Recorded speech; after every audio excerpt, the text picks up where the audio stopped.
Queridos hermanos sacerdotes, queridos hermanos y hermanas, peregrinos en los corazones de Jesús y de María. En este domingo, ya de los últimos del tiempo ordinario, antes de comenzar el Adviento, resalta esta escena del Evangelio en que acuden a preguntar, no con buena intención, sino para probar al Señor, un grupo de saduceos.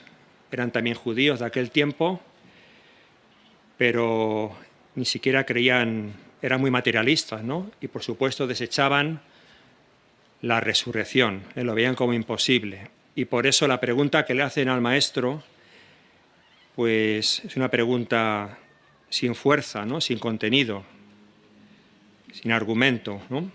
Le quieren pillar, por así decirlo, en una equivocación, en un error al maestro. Entonces, como siempre, no lo conseguían, porque el Señor, aparte de su sabiduría infinita, siempre sabía dar la respuesta adecuada. Y les responde a esta pregunta capciosa que le hacen con serenidad y con sensatez. Y les dice: los que sean juzgados dignos de tomar parte en el mundo futuro y la resurrección de entre los muertos no se casarán, ya no será necesario, ¿verdad?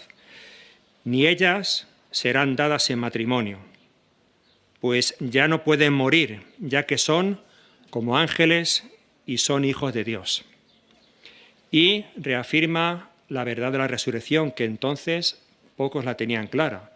Hemos visto un anticipo ya de esa fe en la resurrección en la primera lectura, en esos hijos valientes, mártires, y esa madre heroica que anima a sus hijos a entregarse al martirio con tal de no renunciar a su fe, a sus creencias. Entonces dice el Señor, la respuesta que añade es: y que los muertos resucitan, esa va a ser la Escritura, lo indicó el mismo Moisés en el episodio de la zarza, cuando llama al Señor Dios de Abraham, Dios de Isaac, Dios de Jacob.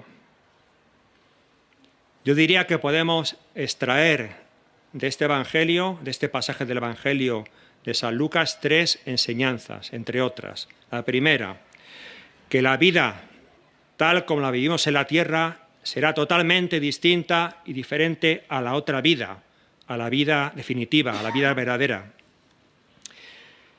donde no habrá ni hará falta el matrimonio, ni los sacramentos, ni habrá sufrimientos, ni desventuras, ni angustias. Porque, como dice el Apocalipsis, Dios enjugará toda lágrima de sus ojos y ya no habrá muerte, ni duelo, ni llanto, ni dolor. Es decir, que todos, allí en el cielo, que esperamos llegar con la gracia de Dios y nuestra perseverancia, todos estaremos en comunión con Dios y con los demás redimidos, los bienaventurados. Segunda enseñanza: en ese mundo venidero, que está por llegar, de la otra vida, ya no habrá nada temporal. Yo diría, resumiendo, todo esto que estamos viendo ahora mismo, en este lugar, todo eso desaparecerá. Hasta nuestros cuerpos, aunque ya, al fin del mundo, resucitados, eso sí. Viviremos, por así decirlo, un presente eterno. Algo difícil de entender, pero que será así. Siempre, para siempre, por siempre. Y en tercer lugar, los redimidos seremos como los ángeles del cielo. Lo acabamos de escuchar en el Evangelio. Como los ángeles del cielo e hijos de Dios, junto a Él, junto a Dios, sirviéndole y alabándole por toda la eternidad.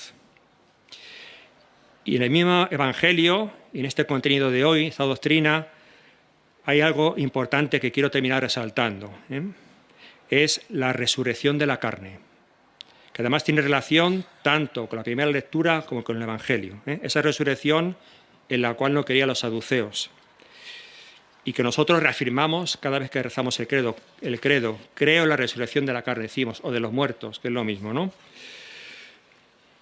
Esta mañana mismo, en el oficio de lectura, decía San Ambrosio, lo que rezamos el oficio de lectura, ¿no? La segunda lectura del oficio, que esa vida será una vida en la que la ley de la carne no se opone ya a la ley del espíritu, lo cual ocurre ahora.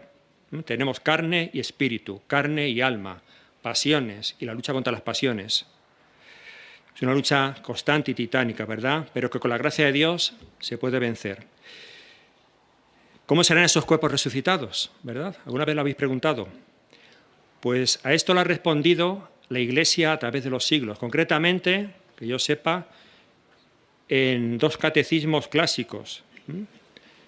El de Trento, el catecismo romano, que se llama, y el de San Pío X. Allí responden a cuáles serán las propiedades o dotes o cualidades, como queramos decir, del cuerpo resucitado, y que si las recordamos brevemente, creo que nos darán alegría y luz para ver lo que recibiremos al fin del mundo, cuando definitivamente el alma, que ya estará en el destino eterno, se reúna para siempre con el cuerpo resucitado.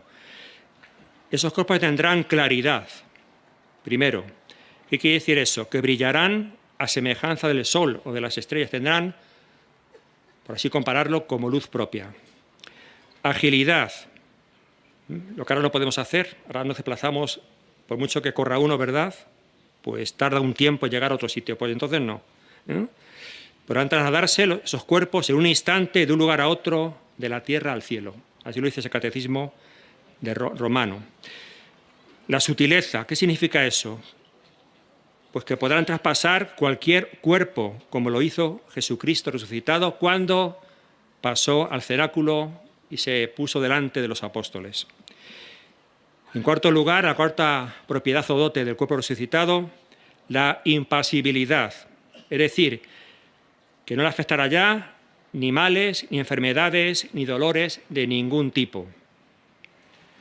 Además de todo esto, serán cuerpos incorruptibles, que nunca se corromperán ya, ni se consumirán, y libres del envejecimiento al que todos vamos llegando con el paso de los años.